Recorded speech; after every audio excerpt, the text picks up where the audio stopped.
Good morning, gardening friends. I'm out just about finished working in the garden this morning, and I thought I would do the first tour for 2024. As usual, it's a bit messy in here, but that's my garden. I clean when I have to. So starting here in bed 1, by the way, before I get to any of the crops that are growing, we did do the garden repair this winter. The garden walls. We decided not to take them all down, but just to redo the sections that needed it. So I'm going to look for a picture to put in right here showing you how this wall was bellied out.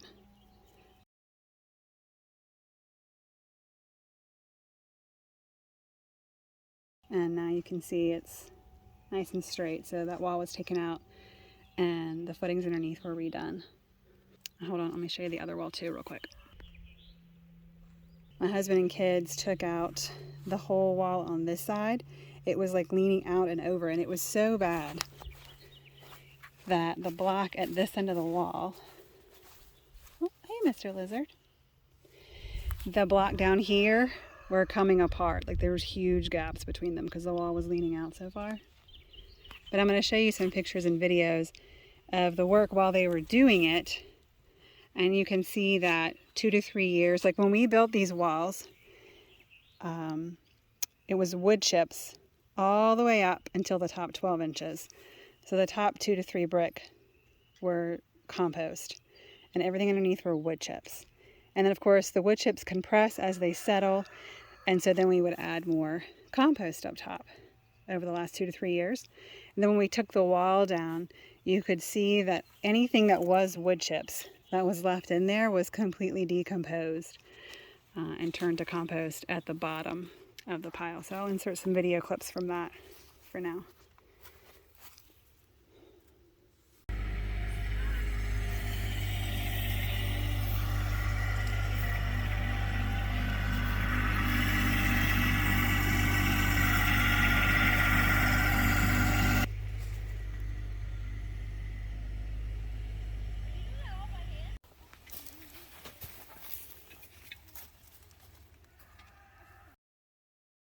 At this point, the wall was repaired and it was ready to be refilled, and we just put some wood chips in the bottom and compost on top.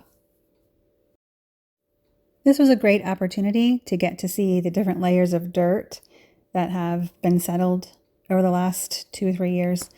Don't worry about that gray chalky part. That's just where some wood ash has been dumped and needs to be mixed in. But this is what's left of the wood chips that were stacked in there. With the irrigation lines in place and the wall built back up, all that's left is to put wood chips in the bottom, compost on top. We used Gorilla Glue this time for the walls. Hopefully that will hold up better. And as the rains come and time wears on, the stones should all get cleaned off from all the dirt that's on there. So starting it over here in wall bed 1, I have planted 1 row of lettuce. You can see the lettuce seeds coming up there, and then 2 rows of kale behind it. And I planted those in February. That's the kale coming up.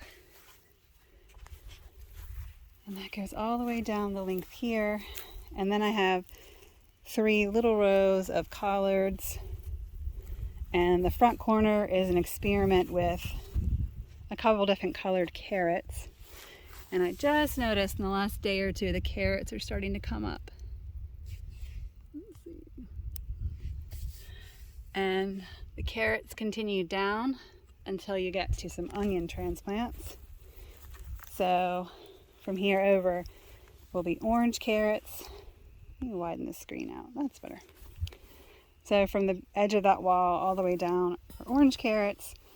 And my onion seeds this year did not do good. It's like the worst onion seeding I've ever had. So I do have some plants that I've ordered that'll be shipping at the end of March. But these are a few of my little onion seedlings here. They stop right about there.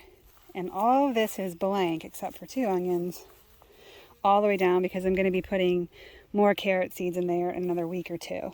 I'm waiting until there's a couple days of back-to-back rain in the forecast before I put more carrot seeds in because that helps with their watering and germination if it doesn't require me to remember to keep them moist. And then at the very end, I threw in some more carrot seeds here. So these beds we've been refilling with compost. There's nothing here, nothing here. Okay. And nothing there just before the gate. Let me get around there for you. So if we come in the gate on the western side, this is kale that overwintered. Blue Scotch pearl kale, I believe. And I still have the water running here on some potatoes that I have planted. I did really well in 2023 with the batch of potatoes that I started in February, even though that's pretty early for Virginia and zone 7A.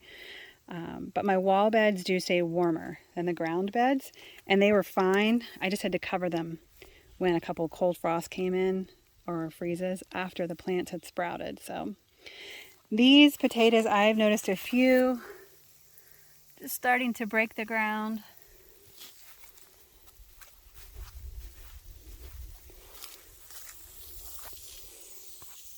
And I do have the hoops up because I'm prepared to cover them. I know we're going to have about 3 nights below freezing next week. I need to add some hoops here to be able to cover those. This bed is empty, but I will be putting potatoes in there within the next week. Let me finish the wall beds. Well, okay, while I'm here. I had peas on this trellis last year. I'm doing peas here again this year. And they are popping up nice. Peas aren't afraid of a little bit of frost. I'll talk about those row covers in a bit. In my 2 end caps here, I have spinach for the spring. Spinach is a short harvest in the spring because it gets warm pretty quick in Virginia. So it's always an act of faith with any brassicas and spinach in the spring, hoping it stays cool enough to get a good crop. All right, nothing in this bed yet. Brussels sprouts. And Brussels sprouts, what's left of the plants, we're just clipping a few every day and giving them to the chickens so they can have fresh greens. This is spinach that overwintered, mostly gone. Overwintered spinach, mostly gone. Still a little bit of picking. Empty. Empty. Empty. And this is some more overwintered spinach mixed in with the everbearing strawberries. Okay. And it looks like some of them didn't make it, but spring's always surprising. Okay, now let's go back around to the ground beds. So I just took these row covers off and I went through and weeded any little weeds that were trying to sprout up and watered. And I will be putting the row covers back on by the end of the day today. Those 2 beds are cauliflower. These 2 beds are broccoli. I don't remember when I started these, probably early February, but I'll put the date on here once I look it up. And it's always a hope to get broccoli and cauliflower as a spring harvest. You never know. They do much better in the fall. But I'm definitely keeping the row covers on, in addition to a little bit of warmth at night to keep the white moths off so they don't lay their nasty caterpillars that love to eat brassicas. So these have been weeded and watered. I'm going to cover them up later. This bed is empty. That bed has 1 little extra broccoli in it that I put in there. I had a few extra cauliflower that I stuck in here. Otherwise, those beds are empty. This one's all empty. And this is all broccoli underneath these row covers. I did not have these covered initially when I planted them. I planted them or transplanted them maybe 4 or 5 days after those. And I didn't cover these at all. And the next day I came out and 2 of them were nibbled down. So I don't know if that was a worm or a bunny. But I went ahead and covered them to try and offer them a little bit of protection. All right, empty other than Brussels sprouts empty. And this is the garlic that was planted last fall. And we've just been keeping it weed-free every few weeks through the winter, cultivating it. And then it's empty at that end. And this was spinach and kale that was planted really close to the end of fall last year. And the spinach, we've pulled out most of it. It's kind of finished, but the kale is coming back nicely. I did not row cover these at all this year, so they struggled a little bit, but the kale is coming back really nicely with the warmth. And strawberry towers.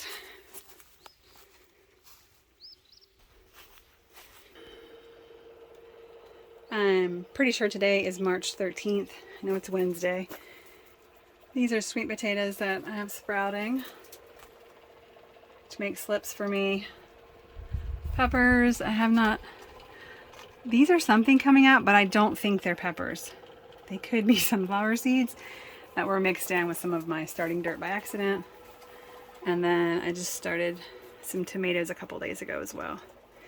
I'm waiting for a UV resistant marker to come to remark my rows so they don't fade and get washed off, hopefully as easily. These lovely mullein plants are coming back up for their second year. And I'm starting more seeds also because I want to plant a bunch more mullein around the property.